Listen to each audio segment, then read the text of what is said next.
The centre of mass of the system of particle does not depends on, मतलब ये किस पे depends नहीं करता है। बहुत बेसिक लेवल का क्वेश्चन है।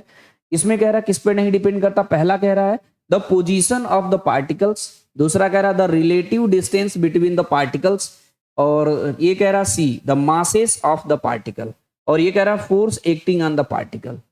अच्छा, पोजीशन ऑफ द पार्टिकल, अगर सेंटर ऑफ मास की अगर हम लोग बात करें जी, तो सेंटर ऑफ मास का तो यही फॉर्मूला होता है ना। अगर मैं एक बात कहूं, लिखूं R C M equal to कितना, M1 R1 plus M2 R2, और भी बड़ा लिख सकते हैं, डैश डैश कर देना, लेकिन M1 प्लस M2 मैं दो का ही बताता हूँ।